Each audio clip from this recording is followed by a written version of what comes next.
ایک بادشاہ روزانہ اپنے محل کی چھت پر ٹہلا کرتا تھا۔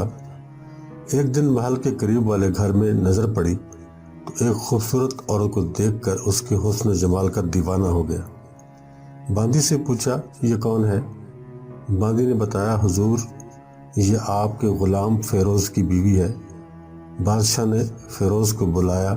فیروز حاضر ہوا تو بادشاہ نے کہا، فیروز ہمارا ایک کام ہے، ہمارا یہ خط فلاں ملک کے بادشاہ کو دے آؤ اور مجھے ساتھ ہی اس خط کا جواب بھی چاہیے، خط کا جواب بھی ان سے لے کر کے آنا۔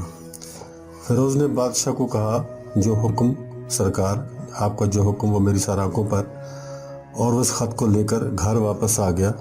خط کو اپنے تکیے کے نیچے رکھا، سفر کا سامان تیار کیا، رات گھر میں گزاری اور صبح منزل مقصود پر روانہ ہو گیا۔ اس بات سے وہ لا علم تھا کہ بادشاہ نے اس کے ساتھ یہ کیا چال چلی ہے اور وہ کیا کرنا چاہتا ہے۔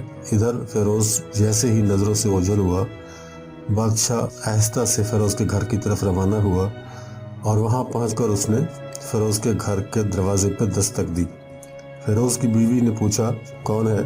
بادشاہ نے کہا، میں بادشاہ، تمہارے شوہر کا مالک۔ تو اس نے دروازہ کھولا، بادشاہ اندر آ کر بیٹھ گیا۔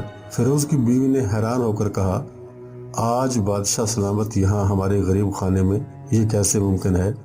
بادشاہ نے کہا، میں یہاں مہمان بن کر آیا ہوں۔ فیروز کی بیوی بادشاہ کا مطلب سمجھ کر بولی، میں اللہ کی پناہ چاہتی ہوں آپ کے اس طرح آنے سے، جس میں مجھے کوئی خیر نظر نہیں آ رہی۔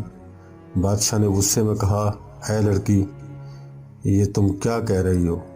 شاید تم نے مجھے پہچانا نہیں، میں بادشاہ ہوں، تمہارے شوہر کا مالک۔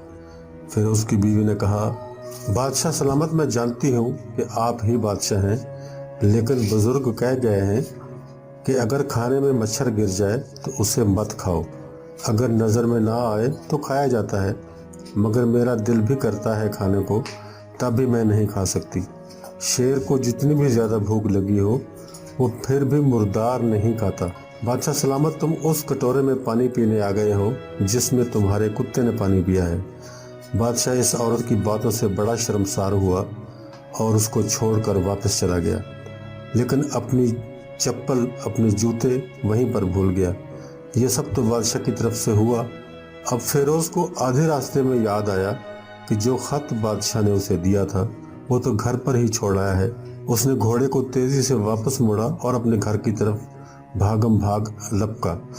فیروز اپنے گھر پہنچا تو تکیے کے نیچے سے خط نکالتے وقت اس کی نظر اپنی چارپائی کے نیچے پڑے ہوئے بادشاہ کے جوتے پر پڑی، جو وہ جلدی میں یہیں بھول گیا تھا۔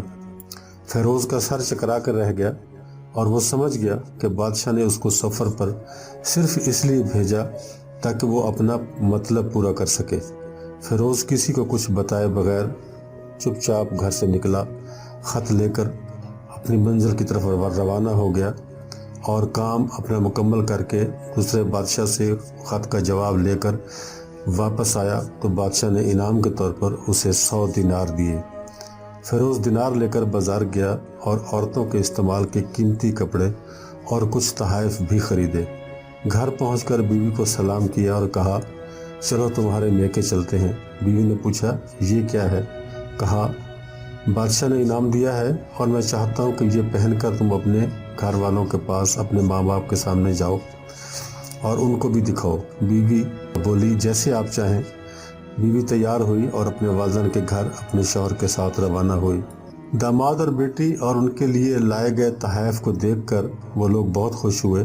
فیروز بیوی کو چھوڑ کر واپس آ گیا اور 1 مہینہ گزرنے کے باوجود نہ اس نے بیوی کے ساتھ کوئی رابطہ کیا اور نہ ہی وہ بیوی کو لینے کے لیے گیا۔ پھر کچھ دن بعد اس کے سالے سے ملنے کے لیے آئے اور اس سے پوچھا، فیروز آپ ہماری بہن سے غصے اور ناراضگی کی وجہ بتائیں گے یا پھر ہم آپ کو قاضی کے سامنے پیش کریں گے؟ تو اس نے کہا، اگر تم چاہو تو کر لو، لیکن میرے ذمے اس کا کوئی حق نہیں ہے جو میں نے ادا نہ کیا ہو۔ وہ لوگ اپنا کیس قاضی کے پاس لے گئے۔ قاضی نے فیروز کو بلایا۔ قاضی اس وقت بادشاہ کے دربار میں ہی بیٹھا ہوا تھا۔ لڑکی کے بھائیوں نے کہا کہ بادشاہ سلامت اور قاضی قائم و دائم رہیں۔ قاضی صاحب، ہم نے ایک سرسبز باغ، درخت، پھلوں سے بھرے ہوئے اور ساتھ میں میٹھے پانی کا کنواں اس شخص کے حوالے کیا تھا۔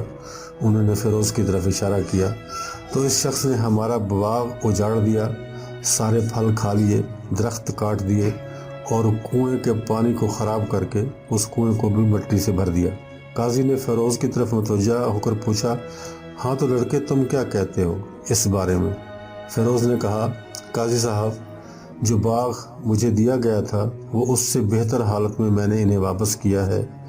قاضی نے پوچھا، کیا اس نے باغ تمہارے حوالے ویسی ہی حالت میں کیا ہے جیسے تم نے اس کو دیا تھا؟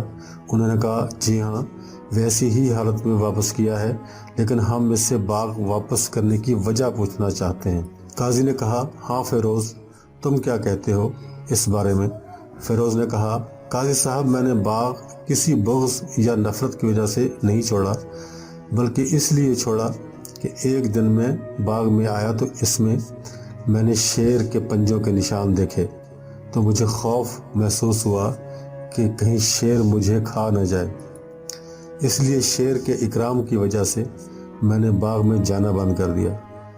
بادشاہ جو ٹیک لگائے یہ سب کچھ سن رہا تھا، وہ ساری بات سمجھ چکا تھا اور اٹھ کر بیٹھ گیا اور اس نے کہا، فیروز، اپنے باغ کی طرف سے پرامن اور مطمئن ہو کر جاؤ۔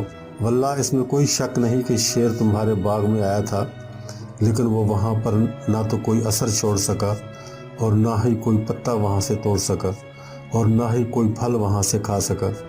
وہ وہاں پر تھوڑی دیر رہا اور مایوس ہو کر لوٹ گیا، اور خدا کی قسم میں نے کبھی تمہارے جیسے باغ کے گرد لگے مضبوط دیواریں نہیں دیکھی۔ تو فیروز اپنے گھر لوٹ آیا اور اپنی بیوی کو واپس بھی لے آیا۔ نہ تو قاضی کو پتہ چلا اور نہ ہی کسی اور کو کہ ماجرا کیا تھا۔ کیا خوب بہتر ہے کہ اپنے اہل و عیال کے رازوں کو چھپایا جائے اور ان کو لوگوں میں بیٹھ کر ڈسکس نہ کیا جائے، ان کے ساتھ کسی کے ساتھ اپنے کو گھر کے معاملے کو کسی کے ساتھ شیئر کرنے سے بہتر ہے کہ آپس میں ہی بیٹھ کر اگر کوئی مسئلہ ایسا ہو بھی جائے خدا نخواستہ تو آپس میں ہی بیٹھ کر اس کو حل کر لیا جائے، بجائے اس کے کہ لوگوں کو بتایا جائے۔ تو لوگوں کو پتہ نہ چلے، اپنے اپنے گھروں کے بھید کسی پر ظاہر نہ ہونے دیا کریں۔ تو دوستو، یہ تھا ہمارا آج کا ایک چھوٹا سا قصہ جو ہم نے آپ کے گوش گزار کیا۔ میں امید کرتا ہوں کہ آپ کو ہماری آج کی ویڈیو ضرور پسند آئے گی۔